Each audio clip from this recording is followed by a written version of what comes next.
You're listening to Head to Head, a Star Wars podcast. Two fans, two generations, all things Star Wars begins now. All right, well, hello, Star Wars fans. How are you all doing today? I'm Eric Vansel. I'm Daryl Sanders.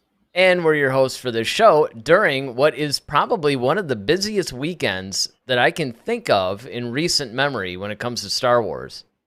We got Celebration, we've got the Obi-Wan release, and there's just all this stuff that's just coming out left and right now, of course, for information, all kinds of stuff. So what we thought we would do is actually give you guys kind of an update. Now, one of the things that came out, which of course we'll talk about eventually, but it was the Endor trailer, and we actually had it. For some reason, some technical glitch or something is preventing us from actually reacting to it during the show. But definitely go online, go on YouTube primarily, because the panels and everything have been broken up. Like, you can actually see the live days. So each day they actually have like the 5-hour streams or whatever it is available for people to watch. And then, at the same time, they also have all the stuff broken out. So, I mean, if you don't want to forward through stuff or whatever, you can actually go and, look at some of the individual panels, which I was able to do. So, yeah, it's going to be tough. And, of course, Ronaldo's joining us. So, hey, Ronaldo. And, he's saying a sentiment that's, I think all of us share. He goes, yeah, it's hard to write in this chat without talking about Obi-Wan. Man, that was awesome. Well, as luck would have it, yes, I understand. I did manage to, I actually got a lot done. I managed to squeeze in seeing Top Gun twice. I ended up seeing, Jerk. I ended up seeing both the Obi-Wan episodes. I managed to watch, not the entire, Celebration or anything by any stretch, but figure if we're doing a show on Celebration, I should probably watch some of Celebration. Kind of makes sense, right? So I went in and actually watched some of the panels that they had on Celebration too, because remember that this is not really a recap show because obviously Celebration's still going on. This is only day 2, and it runs through Sunday. So this is really more, we could have talked about anything really, but, the review shows we usually do on Monday. And again, because Obi-Wan just dropped today, we didn't really want to, when shows are dropping on Friday, we don't really want to talk about it Friday night because people haven't had a chance to see it yet. So Monday is when we usually do our review shows, which of course we will be doing, at 8 o'clock on Monday. So also while you're here, while I have your attention, smash that like button, hit that subscribe button, hit the notification bell so you guys are current on when we release new material. But yeah, a lot going on. So I did manage to watch some of the panels, not everything. I think they had a Diego Luna and what's her name? Genevieve Taylor or something like that. The one that plays Mon Mothma. They had a panel for her. I didn't get a chance to see that one. But I did get to see Ewan McGregor, Hayden Christensen one. I saw Deborah Chow. I saw some of the other stuff. I actually watched some of the trailers. I watched, a bunch of stuff that, like I said, we're going to get into on this show today. I even have some, graphics and everything that'll talk about that. So, put it in perspective, whatever you guys want to talk about as it relates to Celebration, all the news that's come out, because really, that's what it comes down to. There's a lot of stuff that's coming down the pike in Star Wars. So, I don't know. What have you had a chance to do? Well, I have gotten a chance to see both episodes of Kenobi. So I did manage to get that done today. I did get the chance to see the first run of Top Gun. Thank you very much. Anyway, it's a little personal joke between Eric and myself. And then let's see. I've got a chance to read and watch a lot of different interviews regarding Celebration. I haven't had a chance to watch the panels yet, but I did get a chance to at least check out some of the the interviews that they've done at Celebration when they've asked kind of some questions of the actors and actresses, and then I've gotten a chance to read about a lot of things that were released. So I'm kind of current on majority of the things that kind of came out. But Well, and a lot of those yeah, interviews, they kind of count as panels too, because yeah, I mean, honestly, Celebration is a pretty huge thing, and it takes a while. And of course, a lot of the stuff is still coming up, right? Because we still have tomorrow and Sunday. Now, Sunday is generally lighter. I think that you're going to find that tomorrow is going to be when the rest of maybe some of the major stuff hits. But, the other thing you got to look at, too, is even as it relates to today, they have the thing's still going on, and it's live on YouTube. I mean, don't go away from our channel or anything like that, but you could you could definitely watch the replay. But here's the thing. They're still releasing, they're still comping together segments and stuff in order to segment out the show. They're pulling different interviews, different things and everything else. Right before we went on, actually, I was able to watch the High Republic panel. I mean, not the whole thing, because it was like an hour or something like that. But I think I watched about 30 minutes or 40 minutes of it, just to see what that's all about. Because, again, the High Republic is another thing that's going to, I think, although it's a little bit quieter, it's definitely something that is going to be a driving force in the Star Wars universe. And I would highly suggest that people start becoming aware of some of these characters. Now, what was funny about the High Republic panel is the fact that they've started talking about phases, because, again, they're about to move into phase 2 of this whole High Republic thing. And I haven't read every book yet that deals with phase 1. I've read a few, and then, of course, I keep up with the comics, but there's about 3 books, I think, 3 main books that I haven't been able to finish yet. So the thing about that is, they're bringing up characters like, oh, yeah, we're talking about the fate of, some character. I'm like, I don't actually know who that is, because that's one of the things about the High Republic that's interesting, is that they have all these different characters that are coming in and out at different times. And there's some of the main ones that you read about, but, like, for instance, take Skier, for instance. He's a pretty popular one in the comics, and he's sort of in and out in some of the books, but he's not highly featured or heavily featured in some of the stuff. So that's a little bit all over the place. But of course, one of the big things that has been on everybody's mind, especially since it dropped today, is the Obi-Wan series. And one of the things that we were able to get was this really cool interview with Ewan McGregor and Hayden Christensen. Now, was this one of the ones that you ended up seeing, or? I saw parts of this, but it wasn't in a panel situation. It was kind of like a behind the scenes kind of thing. Like Okay, yeah, I know what you're talking about. Because yeah. Well, the other thing too is those guys have been doing press with, I mean, even beyond Celebration, yeah, because the series is actually dropping today. You have, like they're just doing like all the daily shows, all the, Tonight magazines, shows, and yeah, exactly. So, yeah. And I mean, look, you got to feel for them too, because they have to field the same questions from any interviewer, and it's got to be interesting. So I'm sure that anything that these guys are talking about, probably the same material. I mean, it's the show, right? What are they gonna? How different can it possibly be? But again, Monday is when we'll actually get into the review of episodes 1 and 2 of Obi-Wan. Yeah, we'll probably, I'm sure, hit some of our thoughts just in the conversation of everything that's coming out during Celebration. But, for the real main review stuff, obviously you'll have to wait till Monday. But it was interesting to see the perspective that they had. First of all, of course, you had Ewan McGregor, who's coming back to the character after so many years. And so many, I would say, false starts, right? Because first they were going to do a movie.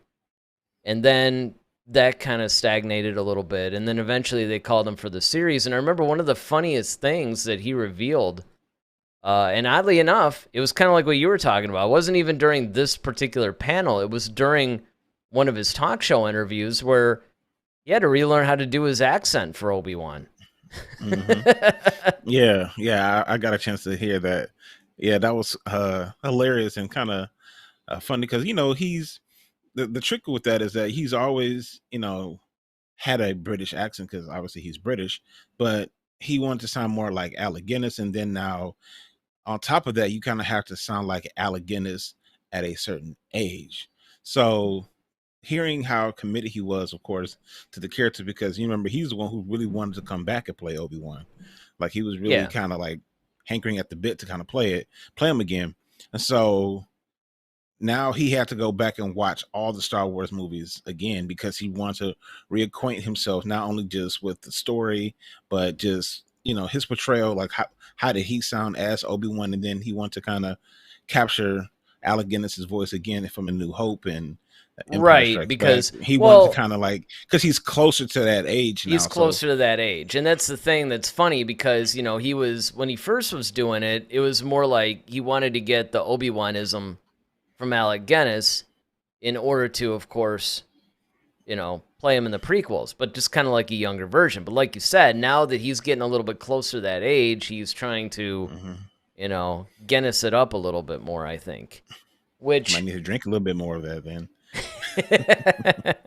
Well, and the funny thing about it too is that Alec Guinness's voice is just his voice. It wasn't like Guinness was really trying to do a character voice for that, and it's that's what's so interesting is that, I mean, I guess he had a little bit when you look at him in his other roles, particularly Bridge Over the River Kwai, or even the hilarious, I can't recommend it enough, comedy of Murder by Death, which is a Neil Simon play. You basically have it to where he obviously probably did a slightly more regal version of his natural speaking voice, but not really much. So it is interesting because you forget until you hear Ewan McGregor just talk, you forget about how Irish he really is. Yeah. And it's kind of like, whoa. I mean, because his accent for Obi-Wan is so natural that it really does seem like that's just the way he talks, Yeah, exactly. Yeah, I mean, that's one of those things where you're like, wow. You kind of forget, or like when you hear like certain, actors or actresses with their American accent in a movie, and then you actually hear their like British, their natural British voice. Benedict Cumberbatch is a perfect example of that. He starts doing his rounds for Doctor Strange or whatever, and then, he starts doing interviews, and you're like, whoa, that's right, he's British. Or Hugh Laurie, who played House. Everybody forgets he's British because he did like a totally flawless American accent, which is, I think really, really funny. But at the same time, it just shows the dedication to the craft and, how far these guys are willing to go. And on Hayden Christensen's part, one of the things that I found really fascinating, because I had always wondered this, before, and that is he went back and watched Clone Wars and Rebels to sort of catch up. I mean, he watched the movies too, but then he watched the animated shows because he wanted to catch up and see, kind of like what Anakin was doing. Which, it was kind of, I thought that was actually a really cool thing because I had always wondered even during the show, like, I wonder if he, caught a few episodes. I mean, obviously not because he went back and watched these, but I think it's interesting when you really look at actors and their characters, because some of them will love the character, but they don't necessarily have that much of an interest what happened beyond, their participation, like in the case of Hayden Christensen. And there's other people like Mark Hamill who are very much into that sort of thing. And then, of course, you have, people like Harrison Ford who just, careless, kind of want to put it all behind them. And, it was a job. It's nothing worth getting all that excited about. There's other characters that they would rather play. So Mm-hmm. It is kind of cool, but I was happy that both of these guys actually went back and watched the prequels. McGregor, I think, had said that he had already seen the Clone Wars and Rebels at one point anyway. The fact that Christensen went back and checked it out, I just thought that that was a really nice touch because that shows that there's just that much more care put into their portrayal of these characters during this era, this time period of Star Wars. Yeah, and to kind of piggyback off of that, one interview that I saw with Hayden was that um, they actually had a Vader movement coach. Yeah, I Actually, noticed that. I saw that too, yeah, yeah. and because they want to keep true, of course, to the Vader character, how he walked. Like we talked about, like actually on our last show, and then originally Mm-hmm. when we honored David Prowse. Just the gait of Vader, like how he walked, how he presented himself, the way he moved, the way he turned his head, the way he did certain things. Like it's those little things that's almost kind of like no different than Michael Myers. Like, people who play the character of Michael Myers, like you kind of have to have that kind of presence really to really play that character. And so with Hayden Christensen, this is him actually not only just because he really didn't, in Revenge of the Sith, I mean, he kind of just stood up and did the, no, that type of thing. And he really didn't do much. And then, okay, you had a Yeah, little just last scene where stand they're next to, looking, right. just standing. Yeah. But I mean, He what folded is his and arms, that's about it, yeah. exactly. But now you're actually we're gonna see him be Vader. And then what was Vader like at that time period? Because still, once again, this is only 10 years after Sith. We haven't gotten to the New Hope or the Rogue One Vader. So once again, now you have to try to figure out what would that Vader be like in this suit at this time period. So I think that was really interesting that they really kind of focused on that because they know as fans, like we have to believe it. Like we have to believe that that's Vader. Yeah, that's absolutely critical. In fact, it's something that really honestly, maybe we alluded to it, but leading up to the series, I don't think we ever really focused on the fact that, yeah, you got to really sell that this is Vader. Now, granted, you can rely a little bit on, because it's not going to be the Vader that we know in A New Hope and Rogue One, that will Yeah, give some license to differences. yeah, you can throw a little bit in there because it's like, well, you kind of have that loophole, so to speak. Yeah, that's Like, well, exactly this what it isn't is. quite Right. It's the like, Vader, well, it's not the Vader so, technically, but now right? Ronaldo says, do you think Hayden saw Clone Wars because we'll have some flashbacks in Obi-Wan so he could see how Anakin was portrayed? And then, of course, he went on to clarify, saying, because it makes sense that they see the prequels, but Clone Wars is a bit different. And, yeah, I have no doubt about that because, yes, it's a little bit different, but I think it's even more important that they deal with primarily the Clone Wars, because technically, although it's nice that he went and saw Rebels and that he actually really likes the series, it's not necessary because this show takes place before Rebels. Mm-hmm. A big point that I'm going to be bringing up in our review, by the way. So the thing is that his whole, I guess, characterization in Clone Wars, I think, is definitely important to focus on, because you have a situation where, even though you can basically sum it up in a sentence and say, well, it's essentially the deepening, or it just shows the depth of Obi-Wan and Anakin's relationship. But it's good to know that backstory and that history, though, because there is a lot of growth that Anakin does from, say, Attack of the Clones, which is pretty much leading into the Clone Wars, and then up to and through Revenge of the Sith. So where I think that Hayden benefits from this is that he played him in Attack of the Clones, and he then plays where he feels the character would be in Revenge of the Sith. What's cool about this is this gives him that bridge. That kind of gives him that connecting thread, and then he can play off of that because there's more situations, there's more relationship things, there's more drama, particularly the whole nuance of Anakin's slight resentment towards his relationship with Padme, where Obi-Wan was concerned, because, it's like, well, wait a minute, you're over there with Satine. It's like, are you just gonna, like, don't you understand that, like, there's nuances like that I think really could inform his performance in this show. Again, it's not like, it's necessary, but it is nice. Yeah, and to that point, there's also a big element that that wasn't there, that at the time when they filmed Revenge of the Sith, is that you're missing Ahsoka. See, there's a big part where like Ahsoka covers that bridge Yeah, between that's true too. Attack of the Clones and Mhm. Anakin and Revenge of the Sith, and to the fact that it's like, okay, if they make mention of Ahsoka, or if we see maybe a scene or something like that that has to deal with her, like he has to be able to internalize that and understand where that comes from. It's like, okay, this was a student of yours. This was somebody that was like a sister to you, a little sister to you, or something like that, and you have to have.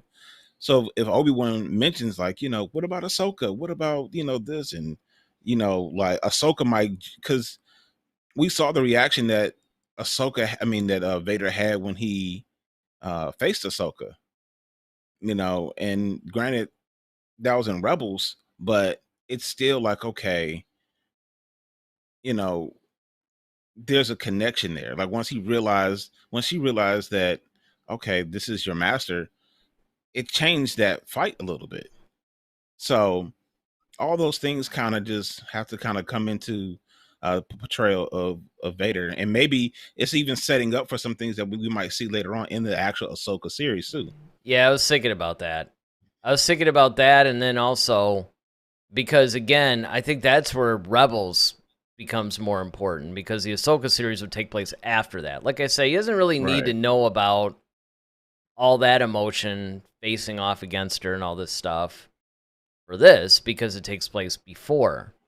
But yes, I mean, again, that's all part of Anakin's growth, right? Is him being a teacher, him being, somebody now that is responsible for somebody, the way Obi-Wan is responsible for him, and it gives him a little bit of a, I guess, a perspective on that. But of course, you can't talk about the Obi-Wan series without talking about Deborah Chow. Now her whole thing was interesting because, honestly, it's funny because with a lot of these panels that I saw, and again, a lot of this stuff is being repeated in a lot of these interviews that you're seeing too, because obviously these interviewers are going to ask the same questions, and I'm sure they even have some of the canned answers, to be honest, because it is what it is. For instance, when she was talking about her whole how Obi-Wan started thing, everybody forgets that Deborah Chow was not the original person dealing with Obi-Wan. It was, I can't remember the guy's name. It was the one that was supposed to direct the film. And that guy, plus Ewan McGregor, had kind of floated a bunch of different ideas about what everything, at the time it was a movie, what it should be and everything else. And so consequently, when Chow picked it up, she now is giving her own take on it. And I think that one of the things that's really cool is that they're exploring the characters themselves. This is something that I'm sure is going to come up quite a bit in our review of the show, is that even from the trailer, you get, hey, Obi-Wan starts out as a broken man, and, he kind of has to get his Obi-Wan-ness back and everything else.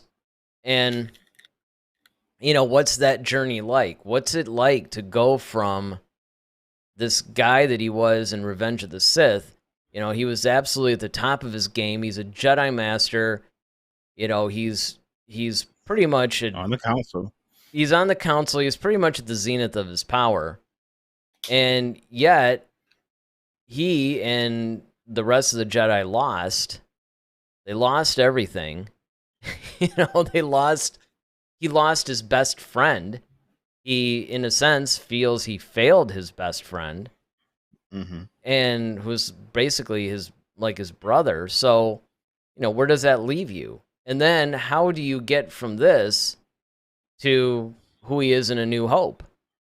And that's something that's very important to connect. And I think that she really was emphasizing this whole thing during this interview on this panel, as well as just pretty much going over a lot of this stuff. A lot of this stuff, you guys are regular watchers of this show. I mean, you already know this because we've covered a lot of this stuff. And it's interesting to see how many times we end up being right about a lot of different things. A lot of times we'll focus on some rumors or stuff that we hear. And of course, because it's a discussion show, we discuss everything. And what's always cool, because I remember in The Mandalorian, some of that stuff happened, where some of the things that we discussed ended up being dead on. And then there were other things that we had no idea, like that whole Luke Skywalker ending. Yeah. And that just seemed to come out of nowhere. And I mean, there wasn't even any rumors. That's how secretive that was, right? There was no rumors. Yeah. But I think that, the show is in good hands with somebody like Deborah Chow. Now, I will say that probably my favorite of the new crop of directors is probably Bryce Dallas Howard, hands down. Like, there's not even a contest. I mean, in fact, I will go as far as to say that other than Filoni himself, she's the one.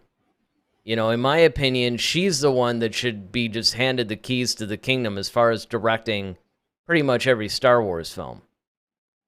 Because I think more than any other director, Bryce Dallas Howard actually really understands. But right behind her, I would say that Deborah Chow would be up there, as well. And we've talked about this when we were reviewing Mandalorian, and we were talking about, because this is a show that actually had multiple directors for different episodes. Taika Waititi, you had as you mentioned, Bryce Dallas Howard, Deborah Chow, and others. And so one of the things that is kind of sticking out, which is kind of cool, is that they've always been trying to keep that strong female lead in Star Wars, whether it was Leia, then we saw with Rey in the sequel trilogy, but they're doing it in other ways, and the way I see it is the directorship. Like, seeing the directors actually take it, because they're leading the show, they're actually running it, and it's been interesting to see how how this is going to respond or resonate with the actors, actresses, and then as well with the fans, because for the most part, Star Wars has been a male dominated thing as far as character development, as far as the directors. You really don't see too many women. Even the women are into Star Wars, definitely, but you don't really see them like really in the creation of it, right? Taking the lead and being the showrunner, for instance. Exactly. Yeah, I mean, Kathleen Kennedy notwithstanding, but you know what I mean. Like outside of that, it's been pretty much a male dominated thing, and so to see how these women are now going to start interpreting Star Wars and how they're going to create and push actors and actresses to bring out certain aspects. The fact that Deborah Chow wanted someone to like, okay, we need to make sure Vader's movement is right. Like that's really like, and let's just face it, a lot of times women are very detail oriented. That's by nature. So because of that, that may create better Star Wars movies, just because they're so detail oriented, and they know fans are very particular about certain details with their characters and with their franchises. So I'm really interested to see and we'll cover this more when we, of course, on Monday, but I'm just really curious to see how she's really going to push this Obi-Wan series and anything else they hand her. Well, I mean, speaking of that, actually, she had already, well, it wasn't her, actually, it was Ewan McGregor, but it was funny because it's wishful thinking that it'd be ours, but he said he actually went online and watched a bunch of trailer reactions when the first trailer came out, like all the Star Wars people like us and everybody else, right? And because he wanted to see like their theories and what they thought and where they thought the direction was going, and he was just like, they're all so wrong. So completely wrong, have no idea. He's like, I get it, I understand why they feel the way they do, but they have no idea what's coming. Nobody. Which is really intriguing.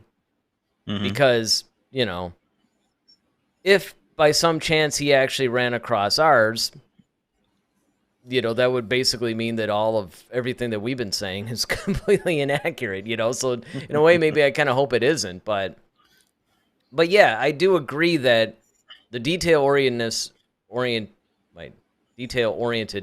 of women definitely will contribute something positive to Star Wars. And then even overall, going into that, one of the things that Kathleen Kennedy had said, which I'm really pleased to hear, is that they're really going back and they're super analyzing all of George's stuff. Like they're basically going like, listen, let's go back and actually really dig into what makes Star Wars Star Wars. And of course, I'm like, it would have been nice if you had done that in 2013. I mean, I can't help bringing that up all the time, but, it's like, all right, what's done is done. Ronaldo says, would you say that Deborah Chow's work on this first 2 episodes is better than her work in The Mandalorian? I mean, I would say it's on par. Yeah, either that or, I mean, you could even say a definitive yes, simply because she's also the showrunner. It's really kind of a apple oranges comparison in that sense. That with The Mandalorian, she is fully, I mean, granted, I know Favreau, Filoni, and those guys are actually executive producers of pretty much all this stuff, right? But at the same time, it's still kind of like when you're just a director coming in to direct a single episode or maybe 2 episodes in a season, it's kind of tough to really compare. But yeah, I mean, maybe what you said, that it's on par, like when you factor all these different variables, which is good. I mean, it's a consistency, and I like that. Yeah, I mean, she did a consistently good job on The Mandalorian, and I think she's, with these first 2 episodes so far, without getting into it, she's already captured, the attention.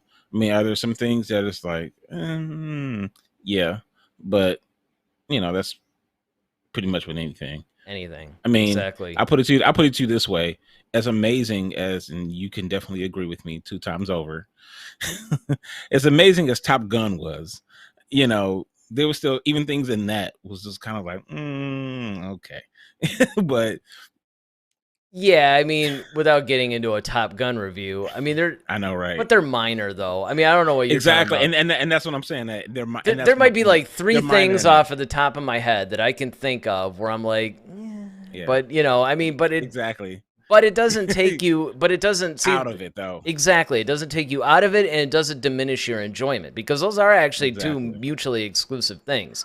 And yeah, I guess you're right. Some of the things that we could say in the Obi-Wan series, without getting too much into our review of it, is that, yeah, I mean, there were some decisions that may be questionable, but again, kind of like I said to everybody in the Book of Boba Fett. Now, again, you can say, well, I kind of called it, in the beginning. It's like, well, you only called it in the beginning because now you have all the episodes and you can go back and say, see, I was right. But you needed all the episodes to do that. And with Obi-Wan only being 6 episodes, and Ewan alluding to the fact that it's going in a direction that nobody has even guessed yet, I can honestly say that I think we need to reserve any criticisms. I mean, other than ones that you can isolate to these 2 episodes. But as far as story arcs, anything like that goes, we do need to reserve that. Let me get to some of these chats, because Avos TTV has joined us as well.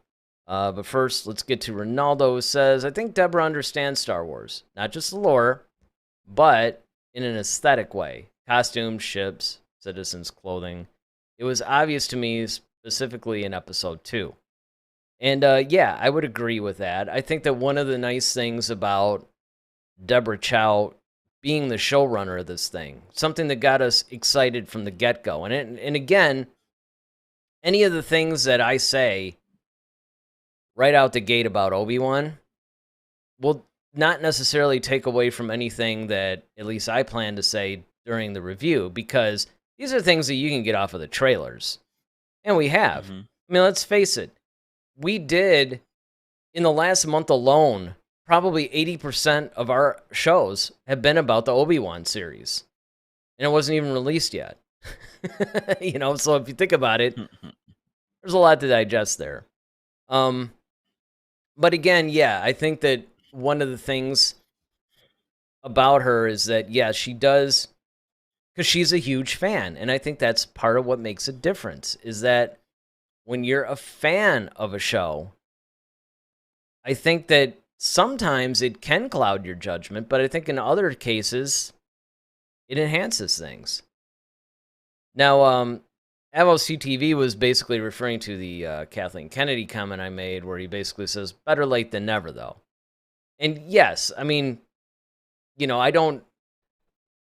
Yes, I know when I keep harping on Kathleen Kennedy's lack of leadership back in the day, that in some ways it's sort of unfair. It's almost like if a child learns his lesson, and you're like, well, it's just too bad you didn't do that Tuesday when I told you to, that kind of thing. But again, that's because, once again, people who do not learn from history are doomed to repeat it, as they say. And the problem I'm having is that Kathleen Kennedy hasn't done enough right things yet for me to totally believe that she's learned her lesson. She's saying all the right things. Let's see if she does them. Exactly. So that's why I'm still a little, I'll kind of put that in there once in a while.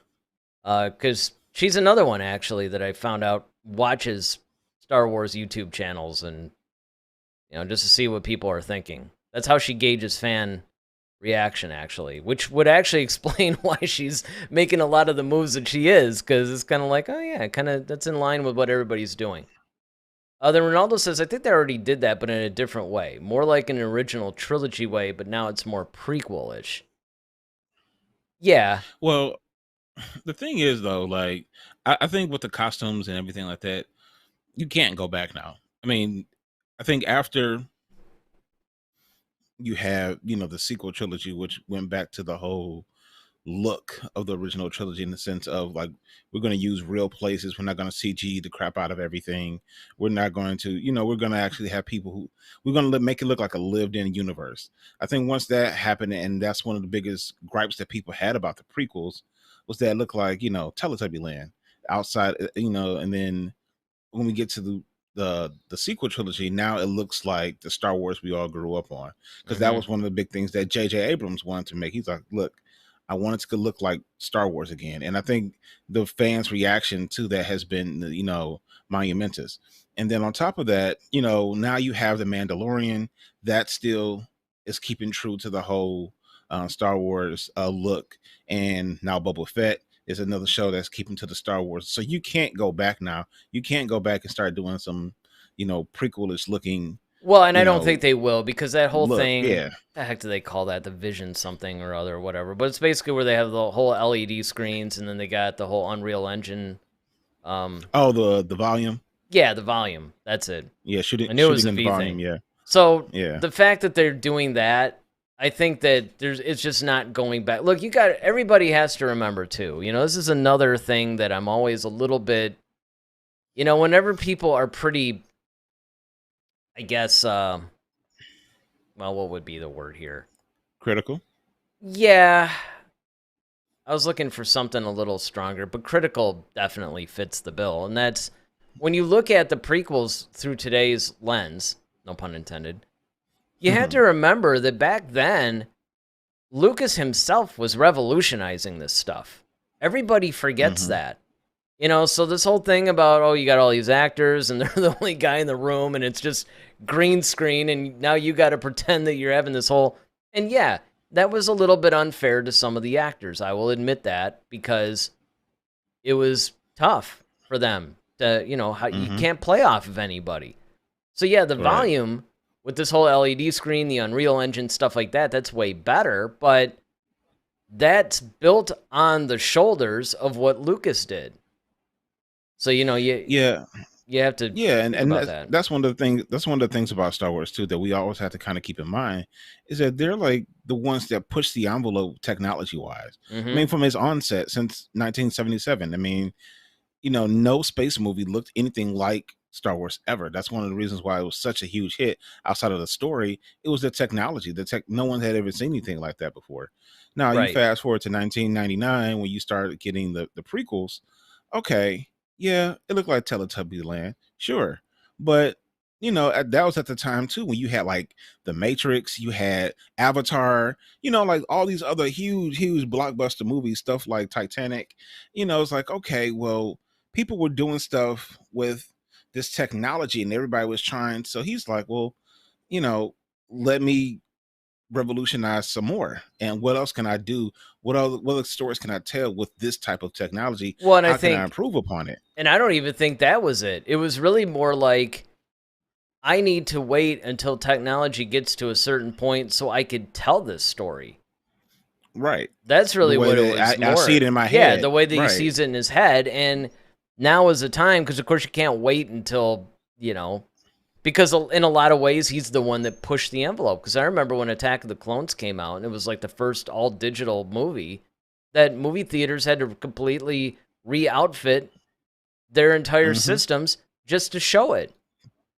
Yep. It's kind of like, well, if you don't buy this new digital projector and you don't do all this stuff, then I guess you're just not showing the movie. Well, no theater is going to be the one not showing Star Wars.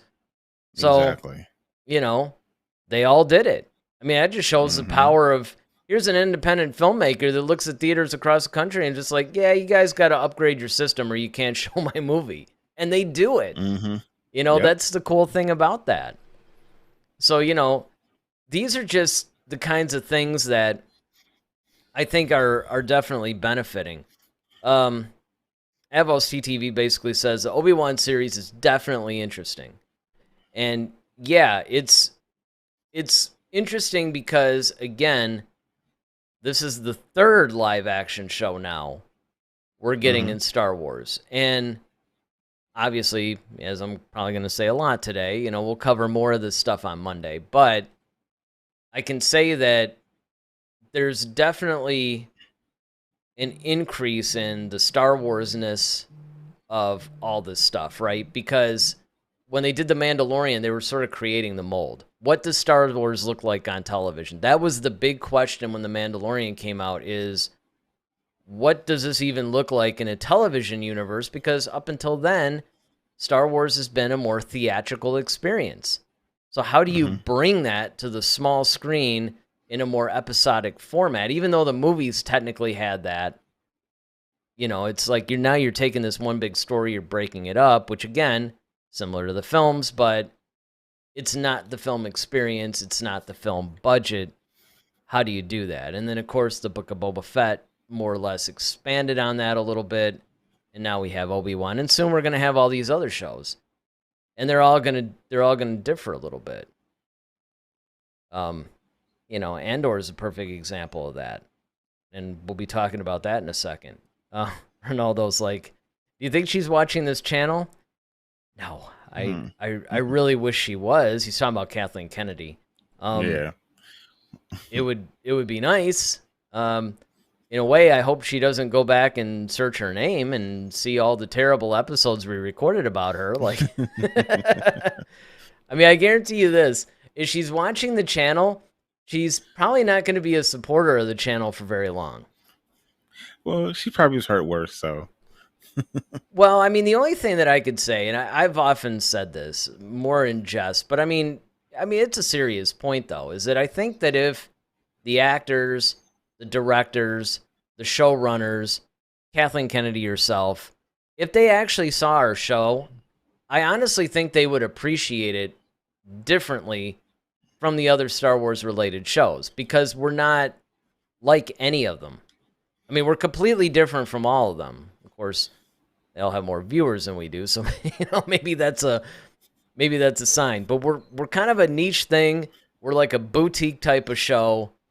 It doesn't appeal to everybody, obviously, but the people that it does appeal to, spot on. Avots TTV says, there was also the trailer for the Jedi Survivor game. I was going to bring that up.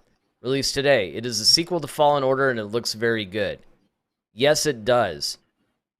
The funny thing about that is that I played like up to the first or second level of Fallen Order, and it's just like I can't get past this stupid like tower thing.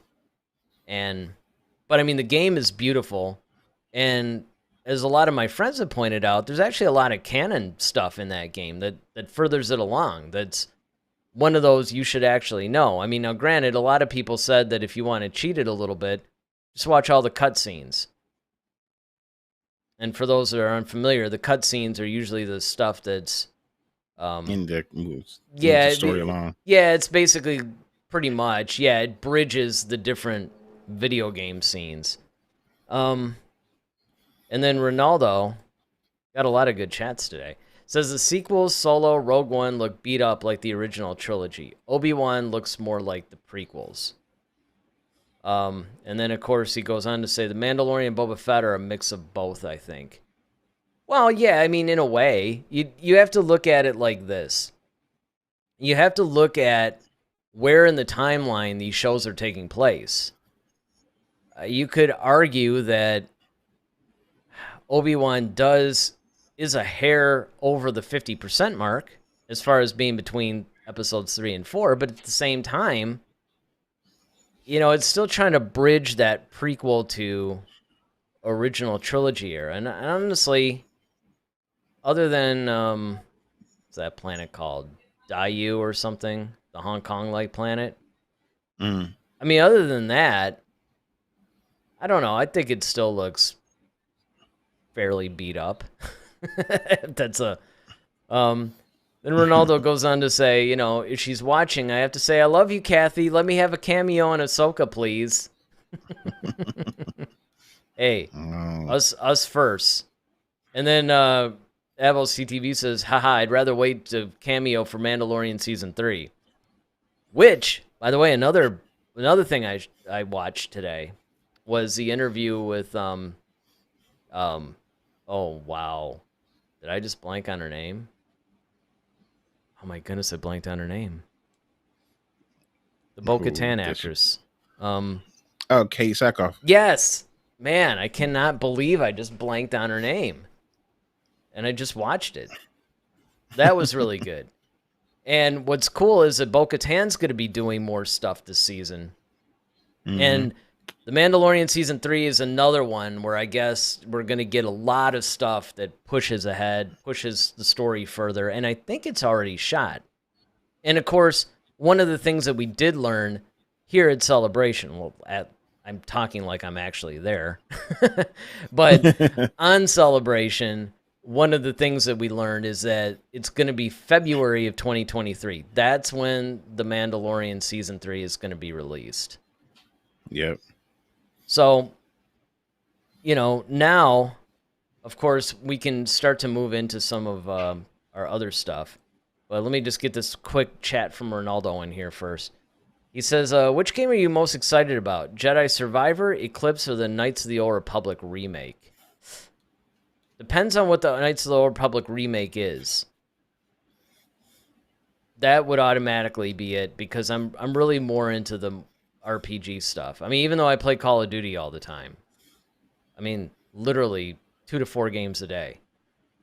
But I don't know, it's kind of tough. And it also depends on the story and the gameplay and things like that. Because a lot of times what happens, and this is why I always tell people, especially with video games, don't get too excited. Because here's the problem. If you notice, they don't usually show you gameplay on these things. Now, don't get me wrong, you know, in the age of the Xbox, was it S, and then, you know, the PS5. I mean, yes, and of course PC gaming, which has always been great. The graphics, I'm sure, are going to be stunning. It's going to look very beautiful. But here's the problem. You don't know how the game is going to actually play out. You can ascertain whether or not it has a good storyline, and that's important. But, you know, some games, they start out and they have all the promise in the world, and then they just don't really deliver, you know? I mean, it's kind of sucks, but this is kind of the way it is, right? So now another big one that was actually released and talked about a lot was Andor. Andor, of course, had a trailer finally released, which we were actually ready to show you, but for some inexplicable reason, it's just not working today.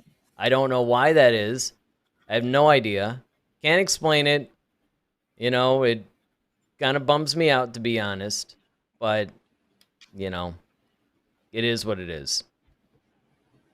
But if you want to check out the trailer, it did drop. It's on YouTube. It's actually all over the place. You can go to StarWars.com, their official site. You can check it out.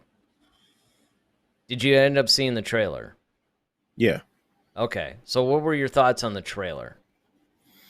It really didn't give me much, honestly. Like, it was a little weird. It was definitely a different type of trailer for Star Wars for me. Oh yeah. I would say that that's definitely yeah. Yep. It was weird. Don't get me wrong, it made me kind of excited for the show because it's obviously, look, if you really stop and think about, and I think we covered this past Monday on our show where we were going through some of the things. I forgot how we even got on it. But we were talking about Andor, and I remember it was all Vanity Fair thing. That's why. So we were talking about Diego Luna, Kathleen Kennedy, and Gareth Edwards, I believe, is a showrunner. No, it's the other guy. Tony Gilroy is a showrunner for Andor. And basically, they were talking about how it's going to be definitely more people-focused. It's going to be more, here's how this is affecting the actual worlds, right? You're going to get somewhat of a almost like refugee kind of, displaced people sort of vibe to it because you're seeing Andor growing up, and then, of course, the Empire comes and starts decimating their lands and all that stuff, and it's how people are reacting, and it's a little bit more grounded. And at least season 1, as was revealed, is really going to focus more on Andor's background and how he came to be who he is. And the trailer does, I think, do a really good job. But here's my problem with it. And you could tell me if you agree. You guys in the chat were already chatting up a storm. Let me know what you guys think of this, too, because I think that it does a really good job conveying that. But my only problem is you have to know that going in. I like the Andor trailer a lot, but a lot of that I have a feeling is because I read the Vanity Fair article. I don't know how I would feel about it if I didn't. I've read the article. You don't even know what you're really watching. For me, like, I felt like I was watching something else that, like, some other sort of space Odyssey type thing, not Star Wars. It just didn't. Not that I needed like lightsabers or the Force or anything, or I didn't need the familiar characters like that per se. But like even Andor, like okay, you really didn't even know. Okay, this little kid, like who's Andor? You didn't really get to see him till like halfway throughout the trailer. I mean, once you start seeing like familiar things like TIE fighters and stormtroopers and stuff, you're like, oh, okay. Yeah, but here's the problem, though. You have to, and this could actually be a topic for a Monday show, because this is more the philosophical discussion type stuff. And obviously it has to be after Obi-Wan's done.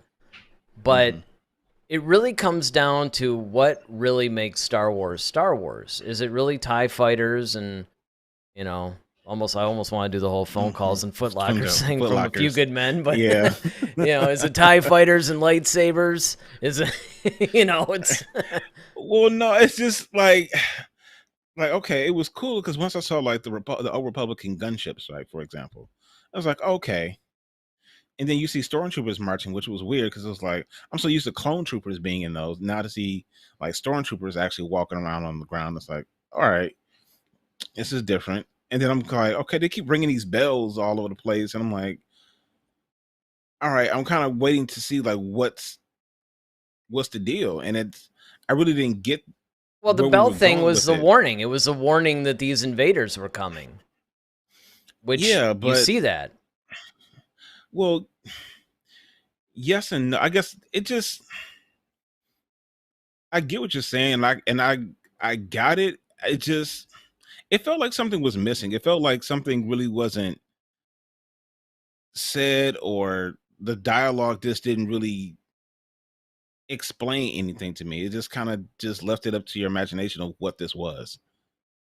Well, I mean, if you think about it, a lot of the really early trailers for Rogue One were like that. You know, they just showed a bunch of like jungle and brush and a couple of quick things that weren't related to anything we were familiar with, and then it just said Rogue One, a Star Wars story, and we're like, "Are you sure? Are you sure it's a Star Wars story?" Because, but again, I think that that's the thing, and here's something that we have to prepare ourselves for because, and I really hope that Lucasfilm are having these conversations. I'm sure they are because they've even talked about it, but you really have to boil things down to what Star Wars really is because when you really stop and think about it, the original trilogy defined it, but it's a very closed storyline. It really is. I mean, it's got this expanded, crazy, wild universe that George created, but it's a very tight-knit story that's told within this thing. So if you're going to get away from the Skywalker saga and you're going to start telling completely different stories that have nothing to do with it, you know, it has to be something more than you have to, you know. I mean, I get it on one hand. If you're telling the story during that time period, then yeah, you got to put the Empire in there. You got to do all this stuff because, man, it's just a reality of what's going on. But if you go outside of the Skywalker saga, though, but again, I know what you're saying because if you look at the books create a really good visual in your mind, like the Thrawn Ascendancy series, and it has nothing to do with anything Skywalker. Like I said, Anakin makes like one little cameo appearance very briefly, but it doesn't even begin to compare about how outside the Skywalker saga this book series is, and yet it feels very Star Wars. So hopefully they figure this stuff out. Before you comment though, because you might want to frame your comments around all these things that Ronaldo said. First, he says that Endor looks fantastic. He says it looks exactly how I imagined this to be. It also looks really dark. And then he's talking about the Vanity Fair article. He's like, I've read it, but the trailer didn't remind me of the article. I still think it looks great. Yeah, I mean, all those things are true. Yeah, it's shot beautifully. I mean, no question there. I guess I just didn't get the gist of the story, though. Like, I guess it just No, didn't I really agree convey with you that to there. me. That's why I That's said really the that's what I'm article. saying. It's yeah, like if you didn't know anything about, that's what I'm saying. Like, if you didn't know anything about this, like, the heck am I watching? And that's my point. Like, until you see like TIE fighters and stuff, that's when you kind of start to clue in. Like, oh, okay, it's a Star Wars, not some just other. I don't know if this is like another Star Trek series or something. I don't know, No, but I mean, I I don't know. think I still think it looked kind of Star Warsy, and I got the story. Well, I wouldn't necessarily call it a story. Here's how I would put it.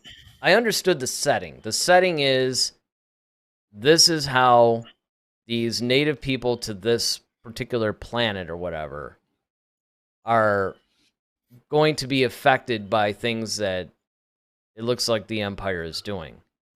The problem is that the gunships sort of put the era, right? It's telling you this is the Clone Wars era. Other than that, though, I agree with you because you don't have any idea what the story is going to be. You have more of a setting and a setup. But the reason why I'm willing to give that a free pass is because this is a teaser trailer. It's not supposed to give you that much. It's just supposed to show you the overall setting and the look and all this other stuff. Well, the cool thing about it is, I will say, it's like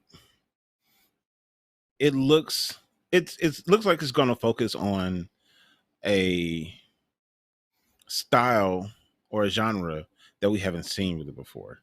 That's what I'm most interested for. Yeah. We've talked about this before, so that much it conveyed. So it's giving me the whole political. It gives me a lot of kind of a weird kind of thriller type vibe to it. So I'm with that. You know, what I mean, I like political thrillers. You know, those things are cool. However, uh, the look of it looks amazing. Like I said, like I said, you know, it's shot beautifully. I just like. I mean, like I know it's a teaser trailer, so I just wanted a little bit more story or context of like, okay, what are we really Well, now that, watching here? in my opinion, right there, you just hit the magic word, is context. It's not even so much the story, because, you know, I mean, teaser trailers very rarely give you any story elements, really. It's usually a bunch of visuals strung together, but what they do give you usually is context. And this, I will admit, lacked some of the context that probably would have helped.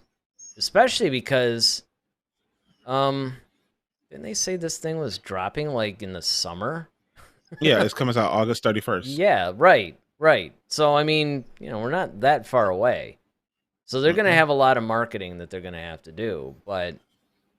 And unfortunately, one of the ones, like I said at the beginning of the show, that I did not get a chance to watch is Diego Luna and I think it's Genevieve. Oh yeah, The woman that played Mon Mothma. my Mothma. Yeah. Yeah, she was the one that played her in, of course, the prequel trilogy, reprised her role for Rogue One, and now she's going to be in this new one. So I have a feeling, but again, I'm really curious to see that particular thing because I'm really curious on what this whole thing is going to be.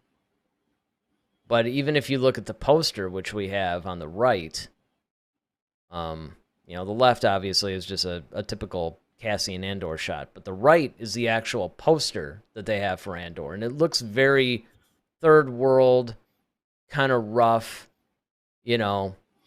It gave me honestly the whole trailer. It looked like a. I mean, I guess that's what they were really trying to convey. I mean, I get visually, but it kind of reminded me of a space version of Nazi Germany. Like that's what I got from it. That's the vibe I got. Like that's what this kind of reminds me of. Like something like Yep. that set place in that type of war. Yeah, You know, and absolutely. that's the thing about Star Wars is like, you know, people forget like, and I'm not, you know, of course, you know, I'm not one of those people that's necessarily caught up in the Force lightsabers and all that stuff. I mean, that's the mythos or the mystical side of things, so to speak. But really, this whole thing is really revolving around a war, and so you need to see how the war is affecting different people, and like just no different than how wars affect people in different countries.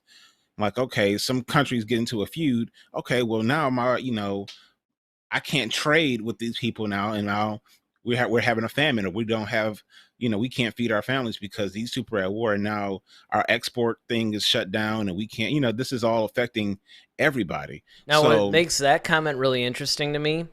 See, then that's totally Star Trek area right there, and so even though obviously that has the perfect context within the framework of what Star Wars is, it would be interesting to see how they handle it. Which is similar, I guess, and because you could actually say the same thing about Phantom Menace, right? The whole like Trade Federation doing a blockade and they're having a dispute. I mean, that's a Star Trek-y kind of thing too, but yet they handled it differently. So that would be interesting, because what you were referring to really is that whole thing that they always talk about, the wars versus the lore. It's kind of like, which side of Star Wars do you like? And where it becomes tricky, and I don't really think I ever thought about it like this until this popped into my head, but if you think about it, you have a very totalitarian, fascist kind of government thing, right? So you got a very Nazi thing going. So you would think, hey, how come we can't get kind of like a World War II drama or spy thriller or something out of Star Wars? What's been preventing that? And part of it is you have a very grounded, okay, this fascist government thing and, a very familiar thing. The difference is it's run by space wizards, right? It's kind of like, yeah, but it would sort of be like if, Hitler and all those guys were basically like, these mystical warriors or something. I mean, so yeah, you have a very traditionally authoritarian government that is very familiar to us. But yet it's run by these guys called the Sith, who kind of run around with lightsabers, shooting lightning out of their hands and stuff like that. I mean, when you really stop and think about it that way, you can even flip that on the Republic too. It's like, okay, the Republic pretty much just is a futuristic, almost parliamentary type of government. Oh, except their enforcers are like these force-wielding, lightsaber-wielding guys, So, I mean, this is where that you get the common, but it's blended with the fantasy elements of this stuff. And so it would be nice because when you think of the Sith and even the Inquisitors and stuff like that, you're still talking about a very high level of this government. You could easily make a story that is a little bit more grounded. And if you think about it, they did that with The Mandalorian. I mean, until they brought Ahsoka in, and then later Luke Skywalker. I mean, you can kind of count Grogu in that too, but he wasn't really a fully formed, every once in a while he might lift an animal or force choke a friend or, something like that. Usually is an emotional response, but they didn't focus on that. I mean, if you really look at, particularly at season one was pretty force-free. It was force-free, Jedi-free. You basically just had this really grounded story. And I think that they could do that with Endor, kind of what you were talking about, where you have this more Nazi-type imagery going. And how does it affect when these guys, it's almost like instead of the macro, you're going into the micro now. You're seeing the atrocities of the Empire, basically, and how it's affecting average families. You don't really think about that with the whole, white knights and, black-hatted villains and all that stuff that you got where it was a little bit more widespread. Now you're dealing with a little bit more of the dirty side of this whole thing. And I think that's what they were trying to convey in the trailer, honestly. But, I agree. It was good. It probably could have been a little bit clarified, but...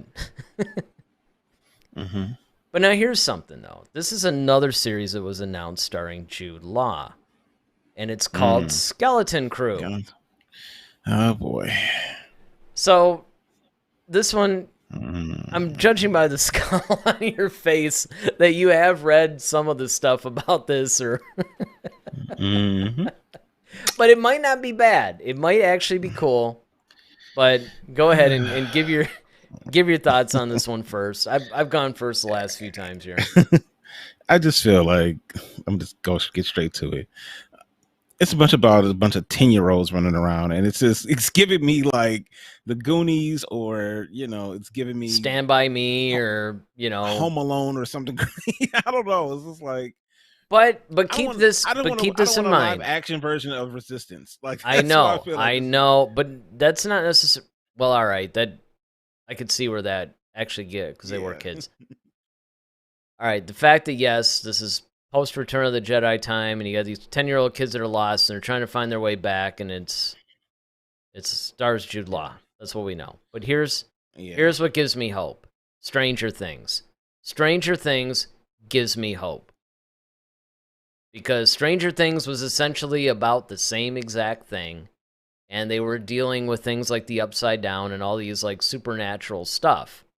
And it was very much which Stranger Things season 4 just dropped actually, I think today.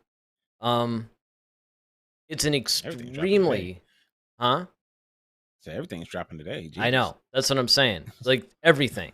I mean, this Friday has been crazy. I've got all this cleaning. I got all this stuff I'm supposed to do, but it's like I can't, right? There's all this, I actually took the day off today. I didn't even really get hardly anything done because just, and especially for this show, I'm like, well, I gotta watch some of the celebration stuff, man, or I'm gonna look kind of stupid. Like, here's all the celebration updates, and I don't really know what I'm talking about, right? One of those things like, when a teacher calls on you and you didn't really study, so you're kind of winging it. Hopefully that Yep. maybe you accidentally hit the I'm in target.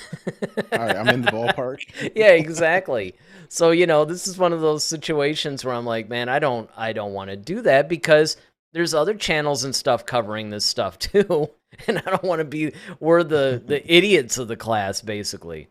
But Ronaldo, I think, actually kind of liked what you're talking about because he said, yes, Daryl turned to the dark side. And now I've been there. Yeah, he says, this sounds really great to me. Also, John Watt says it stars for kids, but it's not a kid's show. And that's what I was getting to with Stranger Things, right? If you watch Stranger Things, it does have that sort of Stand By Me, almost Goonies vibe. Not as silly, though. But it's extremely well done. Because at first, when Stranger Things first debuted, I didn't really have that much of an interest in it. I mean, I heard about it. It wasn't until everybody started talking about how great it was. Like, they weren't just talking about it. I mean, everybody raving about that would watch it started just going on and on about how great this show was. And usually for me, that's sort of like a warning thing to where I'm kind of like, okay, if this many people, and we're talking about completely different types of content like consumers. Teenagers. Yeah, it's not like a bunch of little teenagers like, right. Oh, okay, it's just so right. cool, like it's Twilight right. or something. But like, right. Yeah, no, you got like a bunch of guys that's like 50 and 60 years old. Like, no, this is awesome. Just like, wide-ranging of taste, right? Like people that like different types of movies or shows or whatever. But everybody is going to this, and I think that means that it's possible because I think what's going to happen here is that you're just going to have, oh wow. So Ronaldo's actually about to make my point for me. So I'll let him do it. He says, and I don't know if John Watts also said this, but it's supposed to be a Star Wars story seen through the eyes of children. And that's what I think is appealing because, that's kind of how Stranger Things is. It's almost like this thing is happening to kids and the adults don't really see it until a little bit later. And then, it's like, how are they dealing with it, right? Because as kids, you don't have the same kind of power or same kind of whatever that adults do. He goes on to say, and of course, Star Wars is for kids, so I think this is a good idea. But again, I do think that it's separate. It's not going to be like Resistance. It's not necessarily geared for kids. I think it's just the central characters just happen to be kids, yeah. And the fact that it stars Jude Law, I will say, I just kind of like, it just kind of makes it kind of like cringeworthy, but like anything else, I'll give it a shot. I remember we thought Rebels was going to suck because it was going to be on, Disney XD or something, and it ended up being like an awesome, amazing show. So, of course I'm going to watch this, and I know I'm going to have to get past the initial couple of episodes because I know it's going to be just cheesy at first. But hey, on the bright side, from anything that I've heard anyway, that I missed something, or maybe it's going to be featured tomorrow or Sunday, but we haven't heard anything about season 2 of Visions yet. Yeah, I was about to say too. You like, might dodge a bullet. Visions. Yeah, I was gonna say, man. Yeah, you made it through Visions. Ronaldo says, not kids like Star Wars Resistance demographic, but more like 12 and 13-year-olds, which is actually how old the Stranger Things kids were when they started.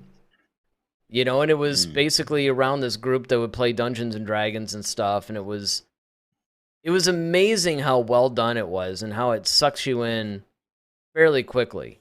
Because it does show that, just because something happens to feature children as central characters doesn't mean that it wouldn't be interesting to adults. In fact, in the case of Stranger Things, I would actually venture to say it really would appeal more to adults, which is surprising because kids are the central characters. But I don't I don't really see Stranger Things appealing to kids as much as it would appeal to adults. So that's a very, very strange phenomenon on that one. But yeah, man, there's just like a lot going on in the whole Star Wars thing, Yeah, man. It's a lot of stuff's dropping, and I'm sure there's still some more stuff to come. Oh, I have no doubt. Because again, we're only halfway through this thing, guys. We're only I mean, this is basically day 2 out of 4 days of Star Wars Celebration. So, definitely I would say if you can, definitely go on YouTube and watch the streams. Because like I said, they're on demand, right? So you can go back and watch yesterday's, you can watch today's. If you have what will amount to be 20 hours, because they're averaging about 5 hours a day, then have at it. I remember we used to have it on when we were at work. We would just have it on while we were working, so that way yeah. And then of course, if something caught our ear or whatever, we'd be like, oh, let's check this out and see what they're talking about. But that's something that you can do too. Just have it on while you're cleaning or whatever, and really catch up on stuff, because it's a lot going on. Let me get this last one in from Ronaldo real quick. He says, I think John Watt's Spider-Man movies are coming of age stories, so he's perfect for this. And again, I mean, this is where I'm willing to give Kathleen Kennedy and the rest of Lucasfilm the benefit of the doubt this time, because I think that they're really taking steps to ensure that, things are going in the right direction. They're getting the right people for the right projects. In addition to that, she had made mention that when they do return to the movies again, they really want to come out swinging and come in with a bang again and really restore the greatness of the films as they once were. So hopefully that's good. But again, hopefully you guys enjoyed our little news thing or update, about Celebration. I mean, it's hard to really call it anything, because I keep wanting to use the word recap, but it's not, because I mean, we're recapping days 1 and 2, I guess, but you can't really say we're recapping Celebration because it's still going on. Right. But I'm sure that obviously Monday's going to be tied up with Obi-Wan, but maybe next Friday, we can sort of do like a recap of the rest of the stuff, or maybe a story will come out that will warrant its own show. Some bit of news item that's like, oh, we should just do a show on this. Either way, I could tell you for almost certain that next Friday's show is probably going to be generated off of this weekend in some way or fashion, form or fashion. So you're definitely going to want to check that out. Again, check out all the Celebration stuff on YouTube that's happening right now. If any of this stuff, interested you, you can always go in and watch some of these panels for yourself. Now, you're definitely going to want to watch us on Monday.